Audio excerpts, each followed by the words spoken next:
গাজীপুর সদর উপজেলার বানিয়ারচালা পশ্চিম পাড়া পল্লী বিদ্যুৎ অফিস থেকে পালপাড়া সংযোগ সড়কটি চুংহুয়া অ্যালুমিনিয়াম ফ্যাক্টরির বর্জ্য পানিতে খানাখন্দের সৃষ্টি হয়েছে।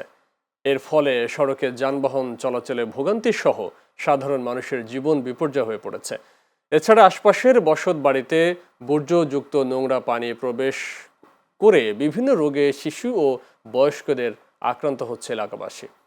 এ বিষয়ে চুংহুয়া অ্যালুমিনিয়াম ফ্যাক্টরির কর্মকর্তারা জানান, তাদের ড্রেনেজ ব্যবস্থা লিকেজ করে স্থানীয় জেল ফ্যাশন ওয়েলফুড ও ইউকে বাংলা ফ্যাক্টরিগুলো বর্জ্য পানি এই ড্রেনে দেওয়ার কারণে এই জলাবদ্ধতার তৈরি হয়েছে। এদিকে জেএল ফ্যাশন ওয়েলফুড এ ও ইউকে বাংলা ফ্যাক্টরির কর্মকর্তারা এই অভিযোগ মিথ্যা ও ভিত্তিহীন দাবি করে জানান, তাদের সবারই নিজস্ব ড্রেনেজ ব্যবস্থা রয়েছে। তাদের পানি নিজ নিজ ড্রেনেজ ব্যবস্থার মাধ্যমে বর্জ্য লবলং নদীতে নিষ্কাশন করা হয়। এদিকে ভুক্তভোগী এলাকাবাসী দ্রুত এই প্রতিকারের দাবি জানান।